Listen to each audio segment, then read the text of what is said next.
Good day, welcome to today's lecture. Today we'll be looking at the Lineweaver-Burk plot of enzyme catalyzed reaction. What is Lineweaver-Burk plot? Lineweaver-Burk plot is a plot that enables us to determine the Km and the Vmax of an enzyme catalyzed reaction. And it is actually derived by taking the inverse. Of the Michaelis-Menten equation. Now, what is Michaelis-Menten equation? This is the equation that describes the kinetic properties of an enzyme.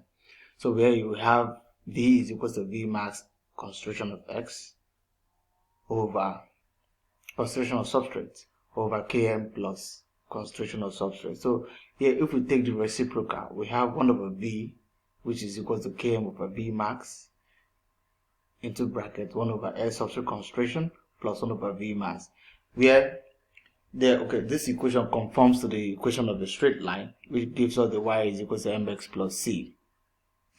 Now, where 1 over v is the y, km over vmax is the slope, 1 over s is the x-axis, and 1 over vmax is the intercept. So let's look at the kinetic data. Let's see if we're given a kinetic data like this, like the one I gave my 400 level student. So actually ask them to determine the Km and Vmax of an enzyme catalyzed reaction, given them the substrate concentration and the initial velocity of the reaction, plus the velocity of reaction in the presence of an inhibitor. So ask them to determine what type of inhibition is occurring, or what type of inhibition do we have, and determine the Km of both, in the absence of the inhibitor and in the presence of the inhibitor. So here we have 1 over S, like we're told for Lineweaver-Burk plot. So here we have equal to 1 divided by the value here, enter, to give us the value for the substrate concentration, which will drag down to get the values of the substrate concentration. For here we have equal to 1 over the value here. We have this, enter, which will give us, you drag down, you get the various values. Here we have, in the presence of the inhibitor, we have equal to 1 over the value here, enter, to give us the value, which will drag down to give us the various values of the individual concentration or velocity. So now what we are actually trying to plot here is scattered plot. So click on scattered plots. Sorry, this is very wrong. It's very wrong. First, you have to highlight the 1 over S against 1 over V. So we actually have the inserts scattered plot. We have something like this.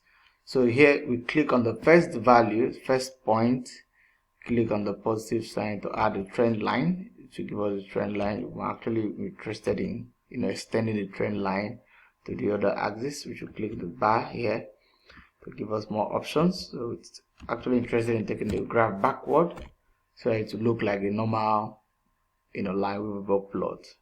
So click enter, it will get to the x-axis, the negative x-axis. So click equation on chart. So we are actually interested in getting this is the equation of the straight line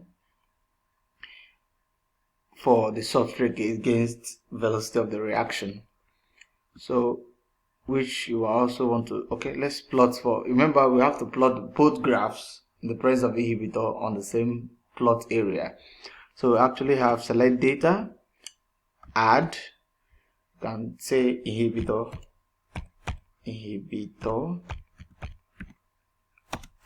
A. So the x-axis will remain the same with that of the substrate concentration, while the y-axis will change because this is in the presence of the inhibitor to change. So we have click OK. We'll have the click on the dot, one of the observation points, click on plus sign, add the trend line. You can see we already have the trend line. We can go to more options, click on this bar to give us more option on the equation of the trend line. So we have equation on the chart. This we can also send the graph backward, so to meet the y-axis. Enter. You can see that we now have our, okay, let me separate it to here. So you can see this other equation is the equation in the presence of the inhibitor. So you can see from what we have here, let me delete some of the values here so that our graphs don't become clumsy, doesn't look clumsy. So this is our graph. You can see that the graph actually is meeting at the y-axis, which tells us that this is a competitive inhibition, a competitive type of inhibition. So the inhibitor must be competing for the same active sites with the substrate. So let me copy this graph.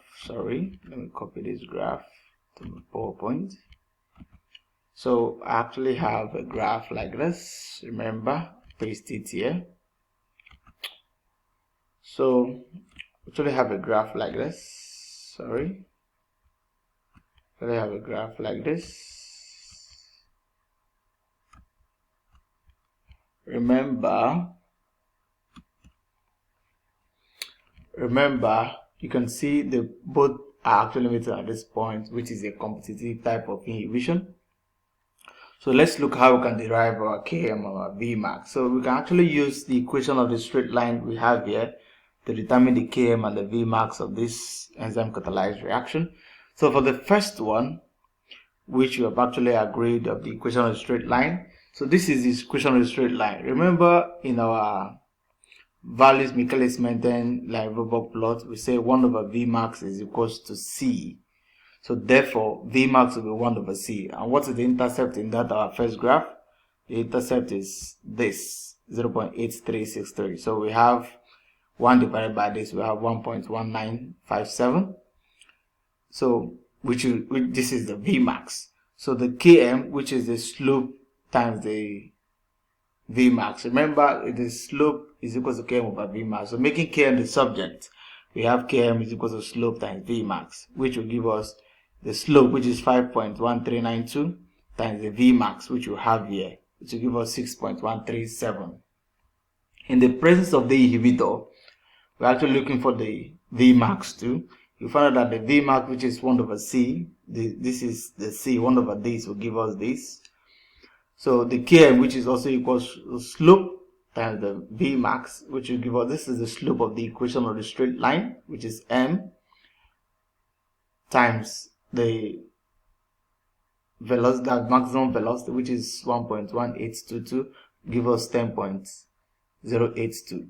Now what does this tell us? You can see that the Km in the presence of the inhibitor increases, while in the absence of the inhibitor we have a low Km. So this actually tells us that the inhibitor actually increases the Km, such that the enzyme will not have a low affinity to its substrate. So one way we can actually reverse the effect of the inhibitor is to increase the concentration of the substrate in order to reverse the effects by the inhibitor. So since we know that the enzyme catalyzed reaction, if the Km is low, the enzyme will have a high affinity. If the Km is high, the enzyme will have a low affinity. So one way we can actually, if the substrate is more, if we have an increase in substrate concentration, there will be a tendency for the enzyme to bind to the substrate. So what we do here in such type of inhibition is to increase the concentration of the substrate in order to overwhelm the effects caused by the inhibitor. As you can see here, the inhibitor is actually increasing the Km. So thank you. Do not forget to subscribe.